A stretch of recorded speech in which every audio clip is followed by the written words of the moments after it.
twirinde abanyamahanga. Umukirisitu taza sambana, ariko abanyamahanga bari mu gusesera, bamara gusesera bakatuzanira ibintu bimeze nk'indabyo tw'utunyunyuzwa, bakaza batubwira ngo yeme muze mbereke. Hari umuntu umwe wigeze kumbwira asa n'ungiriye impuhwe, yamambwira ngo ariko yewe bari bavuze umuntu tungana, ngo arangize aravuga ngo ye ngo aratangaye, ngo se ngo nawe ni ukuri mutoya, ngo disi we ngo wamye wigira gakecuru, ngo kubera kwishira mu by'Imana ngo wama witereka. Ni ukuri ntabwo twigize udukecuru, oyaye tugomba gusa n'ibyo tubamo. Hari umuririmbyi waririmbye aravuga ngo isi irashirana no kwifuza kwayo, abayirimo mwese mubimenye. Ubimenye nubwo uri mu gukumbura, ubimenye nubwo uri mu gukumbura ugasubirayo abantu bicaye nko mu mayira abiri. Haleluya. Timuzi ko utuku yahanutse mu idirisha ryo hejuru kubera kwicara yari kureba ngo biri hanze n'ibiri mu nzu. Ni gute uzokonkoboka witure hasi kubera gufata impande zombi.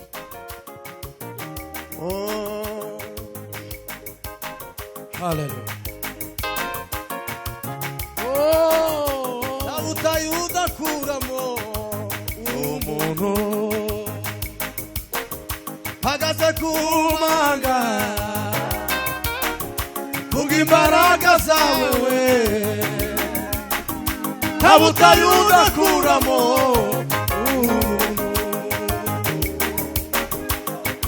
kumanga vuga imbaraga zawe, abutayuda kuramo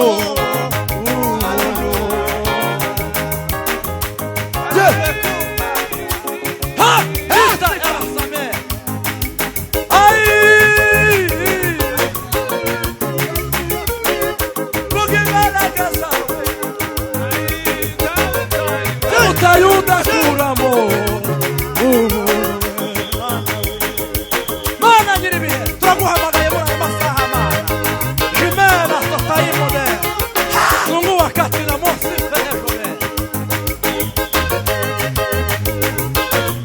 Baba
Yesu imbaraga, ijambo ryawe ni imbaraga rikomeye, uduhaye umugoroba mugisha guterana twebwe twese abangana gutya, izina ryawe rishirwe hejuru uyu mugoroba mu izina ry'umwami Yesu, amen. Duheze Yesu cyubahiro. Haleluya, amen. Mbere ya byose tubanje gushima Imana kuko yatubyukijeho duhumeka umwuka w'abazima. Imana yo mu ijuru ihabwe icubahiro. Ikindi congeyeho ndashima Imana kuko iduhaye guhagarara, kuko ntitwabisabishije gusa nibo babitekereje, kandi sinzi impamvu. Ntawe ndusha kuvuga mu bicaye aha, ntawe ndusha ubwenge, ntawe ndusha n'ijambo, ariko uko ni wakati y'Imana nyine simbizi, kandi mu bifata uko mwabonye ko ntaniyegerejwe kuvuga butumwa, ariko hari ni umwanya waruye. Rero hari abantu benshi byoja gucanga ngo se ko biyegereje bariya akaba ari njyewe bahagurukije. Nuko niko bimeze, ni umwanya w'Imana. Haleluya. Rero nshimiye Imana cyane ku bwa Pasiteri Nkomezi. Jewe ndamukunda kandi nawe arabizi, nza namwandikira kenshi, yageze no mu rugo nk'inshuro zingahe kudusura. Imana ishimwe kuko naramukurikiranye cyane igihe yari muri Ghana. Ntibyari byoroshe, nariko ndeba ukuntu konyine yariko asobanurirwa n'abantu batatu, bamwe mu rurimi tutarumva ino, ariko Imana iramushoboza. Imana yo mu ijuru ihabwa icubahiro kuko yamurinze akaba yaragarutse amahoro. Imana data ihabwa icubahiro. Shimiye cyane abayobozi b'iri torero, uhereye kuri apotere ukageza ku bandi bose, ku badiyakoni n'abakristo bose ba Hope. Imana yo mu ijuru ibaha umugisha. Abayobozi badutekereje bakumva ko uyu munsi tugomba kugabanamo umwanya mutoya. Data wo mu ijuru abaha umugisha. Reka dusome ijambo ry'Imana kugira ngo tubise abavuga butumwa nabo baze kuvuga. Dusome mu Kubara ni 11 no kuri 4. Haravuga ngo abanyamahanga b'ikivunge bari hagati y'Abisiraheli batangira kwifuza. Abisiraheli nabo bongera kurira, baravuga bati ninde uzaduha inyama zo kurya, twibutse ya mafi twariraga ubusa tukiri muri Egiputa, n'amadegede n'amapapayi n'ubutunguru bw'ibibabi by'ibibati n'udutunguru tw'ibijumba n'udutunguru sumu. Ariko noneho turumye, ntaco dufite, nta kindi tureba kitari Imana. Haleluya. Ijambo ry'Imana dusomye, aba ni Abanyesiraheli igihe bavuye muri Egiputa ngo bageze mu butayu. Ariko igihe bavuye muri Egiputa ngo bazanyemo n'abanyamahanga. Hari abanyamahanga bivanze mu Bisiraheli. Ngo bamaze kugera mu butayu ngo batangira kwifuza. Aba banyamahanga nibo batangiye. Ngo abanyamahanga batangira kwifuza, Abanyesiraheli nabo barandukirwa. Urumva ko habanjije gutangira abanyamahanga, nibo batangiye kuzamura ibyifuzo. Ngo batangire kwifuza, Abanyesiraheli nabo ngo bongera kurira. Niko ijambo ry'Imana rivuga. Ngo baravuga ngo twibutse, ngo se nituzaduha inyama, ngo twibutse amafi twariraga muri Egiputa, twariraga ubusa. Mbese urumva ko ninkaho batakaza bayagura. Ngo twibutse amafi twariraga ubusa muri Egiputa. Haleluya. Ngo ndetse n'amadegede, ngo n'amapapayi, ngo n'ubutunguru bw'ibibabi, ngo ndetse n'ubutunguru bw'ibijumba, ngo ndetse n'ubutunguru sumu. Ngo ariko noneho nta kindi tukiri ko tureba. Nta kindi ngo turi ko tureba usibye Imana. Umutwe w'ijambo turavuga hejuru yo kudakumbura ibyo twavuyemo by'ibyaha. Haleluya. Mu bantu bicaye hano ndatekereza ko nta muntu utazi gukumbura.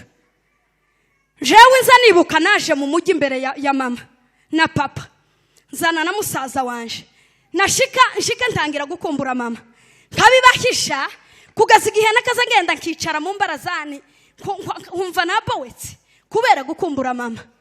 Ninde utazi gukumbura? Mwese murabizi. Haleluya. Rero umutwe w'ijambo turavuga kudakumbura ibyo twavuyemo by'ibyaha. Ubu nyine dufite ikibazo cy'abakirisitu bari mu kwicara mu ikanisa nk'uko mwicaye, ariko bariko bakumbuye urukumbuzi rw'abishe, kandi urukumbuzi rutari urw'iby'Imana, urukumbuzi rw'iby'isi. Bakicara mu itorero, ariko abantu benshi bakumbuye ubusambanyi bavuyemo. Abandi bari mu gukumbura inzoga, bakakumbura mu kabari, ariko umukirisitu aza kumbura iby'Imana. Haleluya. Ubundi iyo umukirisitu yamaze kumenya Imana, ntibikunda ko ashobora kandi kureba inyuma. Haleluya. Hari ijambo nasomye muri Luka rivuga ngo ntawafata isuka ngo ahindukire inyuma ngo bakibonye ubwami bw'Imana. Iryo jambo ni Yesu Kristo waribwiye abantu ngo yabwiye umuntu ngo nkurikira. Wa muntu ngo yamamubwira ngo ndagukurikira ariko ndabanza nje gushingura data. Undi ngo aramubwira ngo nkurikira. Ngo aravuga ngo nari kugukurikira ariko ndacabanza nje gusezera mubi wanje. Ngo Yesu Kristo arababwira ngo nta muntu wafashe isuka ngo uzowongera guhindukira inyuma ngo abakibonye ubwami bw'Imana. Hey! Hallelujah! Timuzi Mukaroti ko yahindukiye inyuma akaba inkingi y'umunyu kubera guhindukira. Mwirinde guhindukira mw'abakristo mwe. Muri mu kuhindukira muri ko mujahi. Hallelujah! Hallelujah! Abantu bari mu kwicara bakicara mu materaniro ndetse yaba umuyobozi yaba umuyumbe yaba bande ariko abantu batewe n'urukumbuzi rw'ibyo twavuyemo. Uri mu ko gusubira gukumbura ubusambanyi gute? Ko murakumbura ni gute umukristo aza kumbura ibiri mu ijuru? Niko baza bavuga ngo aho ubutunzi bw'umuntu buri ngo niho n'umutima uzuba. Ubutunzi bwacu bene data tububikiwe buri bwami bwo mu ijuru. Hey! Hari umuririmbyi waririmbye aravuga ngo isi irashirana no kwifuza kwayo. Abayirimo mwese mubimenye. Ubimenye nuko uri mu gukumbura. Ubimenye nuko uri mu gukumbura ugasubirayo abantu bicaye ngo mu mayira abiri. Hallelujah! Timuzi ko utuku yahanutse mu idirisha ryo hejuru kubera kwicara yari koreba ngo biri hanze n'ibiri mu nzu. Ni gute uzokonkoboka witure hasi kubera gufata impande zombi. Ejo baratubwira ngo ntazone netere iba mu by'Imana. Habaho kumasha hakabaho no kureka ariko ntihabaho gufata impande zombi. Hey! Abantu barakumbuye urukumbuzi rurabishe. Urukumbuzi gwisha abantu. Ubundi Faraho asobanura Satani. Isiraheli igasobanura abana b'Imana abanyesiraheli. Egiputa igasobanura isi. Kanani igasobanura ijuru. Hallelujah! Bene data twirinde gukumbura. Reka dusome munsomere tubina nsomera Abaheburayo 11 no ku 13.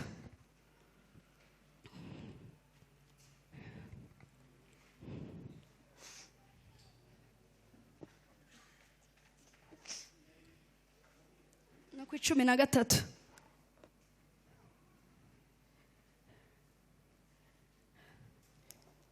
abo bose bapfuye bakizera batarahabwa ibyasezeranijwe. Tibarahabwa ibyasezeranijwe. Ahubwo babiroraga biri kure cyane. Bakabyishimira. Bakavuga ko ari abashitsi n'abimukira ku by'isi. Amen. Manuka hepfo. Abavuga batyo baba berekana yuko bashaka gakondo. Hagarikiraho. Hallelujah! Hallelujah! Bavugaga ko ari abashitsi n'abimukira ku by'isi. Ubundi umukristo ni ukuri kw'Imana turi abashitsi. Ntabwo turi abasangwe hano mu isi. Niko muririmbyi yavuze ngo mureke isi tugire kwidushaka. Ariko ngo ni umwanya mutoya. Ejo Aline yavuze ijambo amaze nje rinkoraho. Aravuga ngo kabuye ngo bareke kurira kabuye cyane ngo ntimubona kabuye ngo kuturiha nejo bundi tuzomusanga. Uko hari abantu bunyine hano gucya wenda batazi ko borangiza Christmas mbese happy new year. Yego babiroraga nk'abashitsi. Turi abashitsi. Muri mu gukumbura ibintu gute? Turi abashitsi. Hallelujah! Hari ijambo nasomye Paulo aravuga ngo iwe dakikiratana ikindi ngo nkeretse umusaraba wa Kristo w'umwami wacu Yesu Kristo. Hallelujah! Ngo wamuteye ngo kumera nk'ubambwe ku by'isi. Kumera iby'isi kumera nk'ibibambwe ngo nawe akabibambwaho. Buriya umukristo wagaze ku musaraba ntaza kumbura iby'isi. Ntaza asubira gukumbura ubusambanyi n'uburozi n'ibindi. Hey! Aza kumbura Imana. Ni ukuri kw'Imana. ejo bundi narayikumbuye kuri Noweli numva ngiye nko guhwera. Iyo uri umukirisitu wamenye Imana uzi ukumbura ibintu nka kurya nta hantu mwabaye mwebwe mutaragera hano. Uzi wakumbura ukaza wamubona nk'akayira kaho kamanuka. Umukirisitu aza kumbura iby'ijuru ukaza usa n'uri kubibona ukaza usa n'uri kubibona gutya, ukaza usa n'uwabitibutsemo, ugakumbura Yesu Kristo, ukumva amarira araje, ukumva ugize ibikezi byo gukumbura umwami Yesu. Haleluya. Impamvu abakirisitu bari mu gukumbura bicaye mu itorero ariko bakira agatima kabatuma muri biriya byo hanze nuko bataragera ku musaraba. Iyo umuntu yageze ku musaraba, ririya jambo rivuga ngo uba usa n'ubambwe ku by'isi, iby'isi nabyo bigasa n'ibyabambwe kuri wewe. Haleluya.